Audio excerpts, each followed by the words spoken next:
There's a Jewish custom called Shiva, and if you're not familiar with it, it's the period of 7 days that occurs immediately after the burial of a body. And during Shiva, those closest to the one who died stay at home, and the community comes to them, and they provide for their needs, whether that's food or physical things, but also companionship. But during this time, no greetings, no pleasantries are exchanged. No message of shalom, message of peace is given.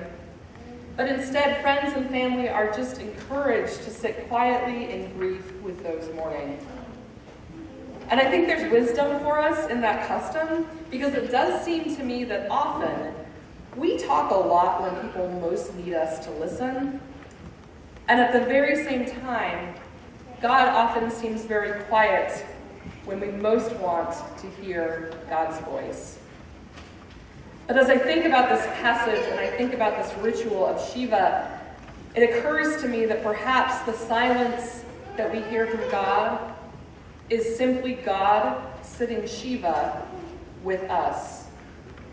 If it's God mourning with us, just as Jesus mourned with Mary and Martha.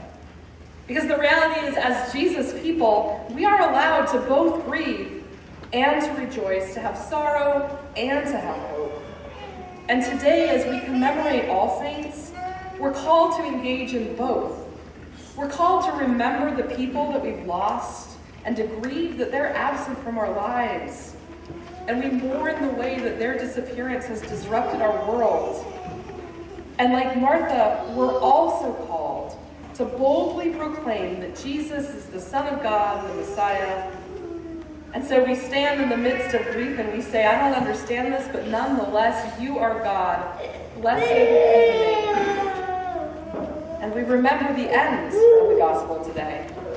That when all hope seemed lost, Jesus called Lazarus to life again. And although our loved ones might not come back to life the way we want them to in this moment, their story also has not ended, and neither has ours.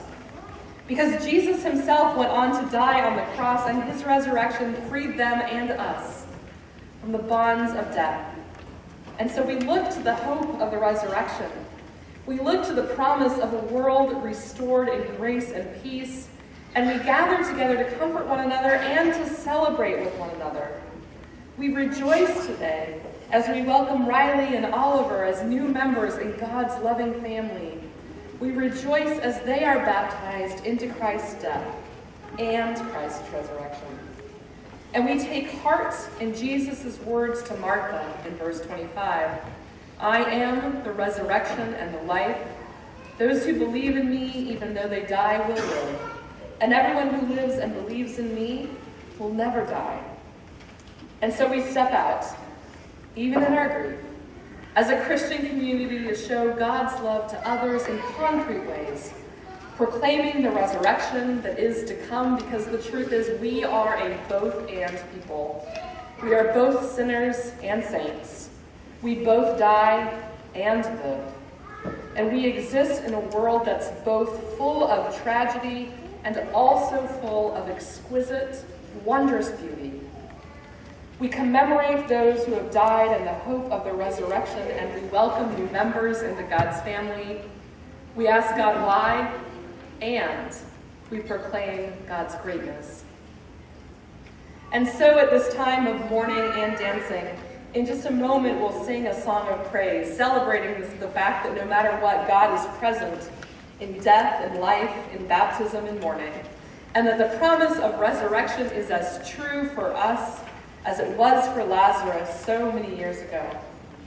But first, I'd like to invite us to join our Jewish siblings this week in praying a prayer that's known as the Mourner's Kaddish, which proclaims God's glory in the midst of sadness, as we commemorate those who died at Pittsburgh, worshiping God, those who died from other acts of violence in our nation, as well as our own loved ones that we've lost from this earth. While the video plays, please feel free to listen and to join in on the amens.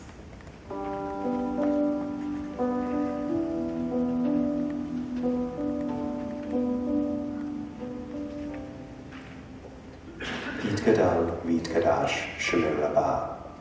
בעלמא דברך חירותה, וימליך מלכותה, בחייכון וביומכון, ובחיי תכל בית ישראל, בעגלה ובזמן קריב, ואמרו אמן. יהי שמי רבה מברך לעולם ולעולמי עלמיה. יתברך וישתבח, ויתפאר, ויתרומם, ויתנשא, ויתהדר, ויתעלה, ויתהלל, שמי דקודשה, בריך הוא. לילה מן כל ברכתה ושירתה, תושבחתה ונחמתה, דמירן בעלמא, ואמרו אמן. יהי שלמה רבה מן שמיה, וחיים עלינו ועל כל ישראל, ואמרו אמן. עושה שלום במרומיו, הוא יעשה שלום עלינו ועל כל ישראל, ואמרו אמן. Baruch atah Adonai asher biado nefesh kol chai, v'aruach kol basar ish. Holy One of blessings, in your hands are all souls, and the spirits of all flesh. Amen. Don't be afraid to grieve, don't hesitate to mourn, and don't be afraid to ask God the hard questions, because frankly, God is big enough to handle them.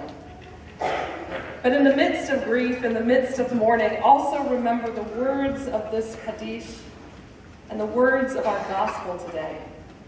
That God is great, that God is good, that God is the resurrection and the life.